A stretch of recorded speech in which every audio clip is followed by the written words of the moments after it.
RER Sport, information.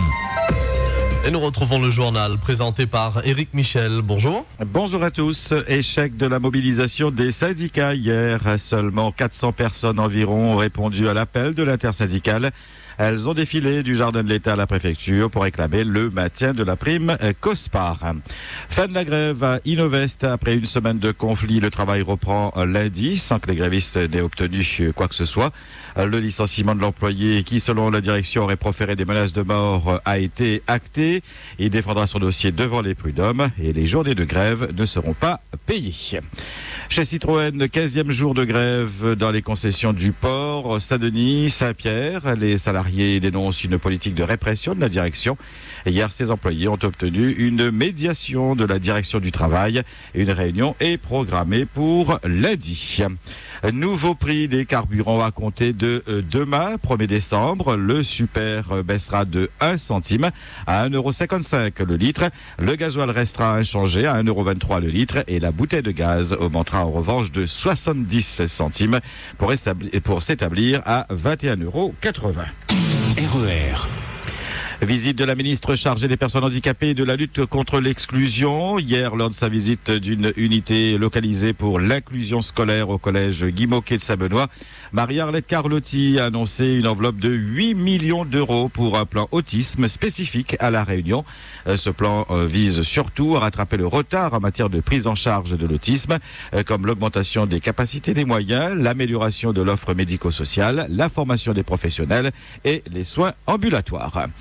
Mieux vaut tard que jamais. Plus de 3 semaines après la une scandaleuse de Minute, journal de l'extrême droite, qui titrait le 12 novembre dernier, et je cite, « Maligne comme un singe, Taubira retrouve la banane ».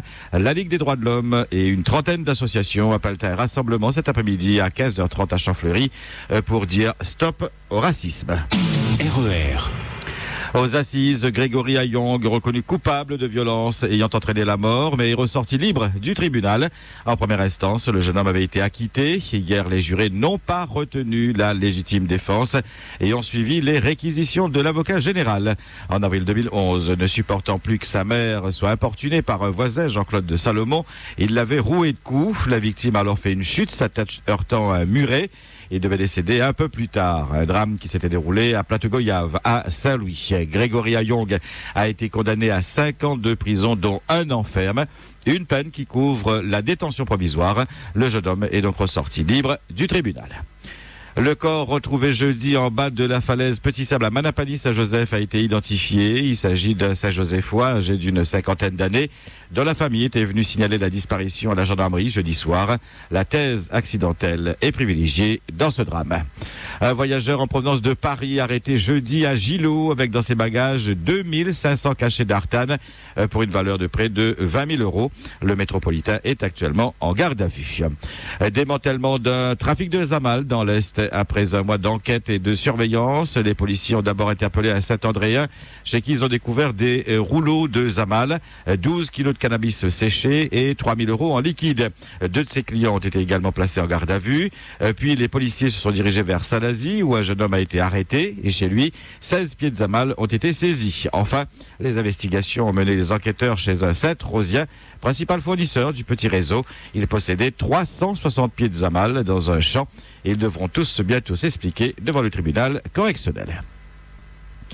Hommage à Loïc Louise aujourd'hui. Ses parents et amis organisent une marche blanche qui partira cet après-midi de la Marine Saint-Benoît à 15h en direction du centre-ville. Loïc Louise est décédé à Orléans il y a quelques semaines après avoir reçu un coup de taser donné par un gendarme. L'autopsie n'a pas établi de lien direct entre cette décharge électrique et la mort du jeune bénédictin. Elle a révélé surtout une mort par étouffement avec les vomissements. Une enquête est toujours en cours dans cette affaire. RER. En sport, football, 22e et dernière journée du championnat en division 1 promotionnelle. Ce soir, plus de suspense dans le haut du classement. L'US Sainte-Marie, qui est déjà couronnée championne, se déplace chez l'USB. L'USS Tamponnel joue également à l'extérieur sur le terrain de la Rivière Sport. La Saint-Pauloise reçoit la Saint-Pierroise.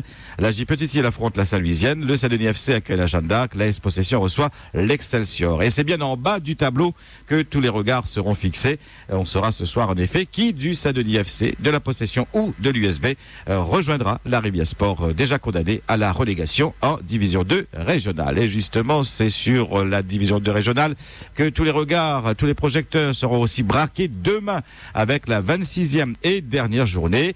Là aussi, si les Marsouins seront en balade à l'entre-deux, les Salésiens qui sont déjà champions depuis plusieurs journées déjà et qui évolueront en division 1 promotionnelle la saison prochaine, eh bien le suspense est tout entier pour celui qui va l'accompagner. Séparés de 2 petits points, la RC Bras-Fusil et la Capricorne n'ont pas le droit à l'erreur. Les Bénédictins accueilleront l'Éperon alors que la Capricorne sera en déplacement à Piton-Saint-Leu. Dans les autres rencontres, le FC Ouest recevra le Co Saint-Pierre, le CS Saint-André JS Vincent d'Eau, le FC Aviron Sdefa, l'Est Redoute affrontera le Trois-Bassins FC. Des matchs à vivre en direct bien évidemment sur RER Sport dans Stade Plus dès ce soir 20h. En basket, la finale de la zone Océan Indien opposera le club dionysien au TCO Mamoudzou de Mayotte demain au gymnase de Champfleury à 16h. Rencontre à vivre en direct sur RER Sport. En handball, suite de la 16e journée en D1 masculine, hier soir, victoire à l'extérieur de Châteaumorange sur l'Est Saint-Gilles, 31-24. La Source a battu le Port HBC, 31-22. Joinville s'est imposé devant le HBC Saint-Joseph, 22-19. Au classement, la JSB est toujours en tête avec 47 points. Deuxième Châteaumorange, 45 points. Et troisième, le CAS Cressonnière, 41 points. Toujours en handball, c'est aujourd'hui que débute la Coupe des clubs de l'Océan Indien aux Seychelles. Au programme chez les filles, Saint-Gilles-Léo affronte le FC Port et chez les garçons, la SHB Tamponnet rencontre les Brothers. La Cressonnière défie de son côté Super 8 des équipes séchelloises. Voilà donc pour la page sportive. RER. Revoyez vos plans si vous aviez prévu de vous rendre sur les plages de l'Ouest ce week-end. La baignade est en effet interdite depuis hier à Boucocanot et aux Roches-Noires par arrêté municipal suite à des analyses effectuées par l'Agence régionale de santé qui ont conclu à la non-conformité des eaux. Mauvaise qualité de l'eau aussi dans 8 communes, mais au robinet cette fois. La CISE recommande aux abonnés de l'Entre-deux, du Tampon, des Avirons, de l'Étang Salé, de Salazie, de Saint-André, de Sainte-Marie et de Saint-Benoît de ne pas boire l'eau devenue impropre suite aux dernières pluies.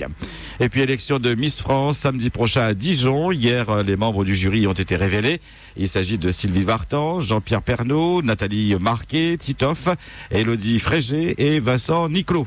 Un jury qui sera présidé par le chanteur québécois Garou.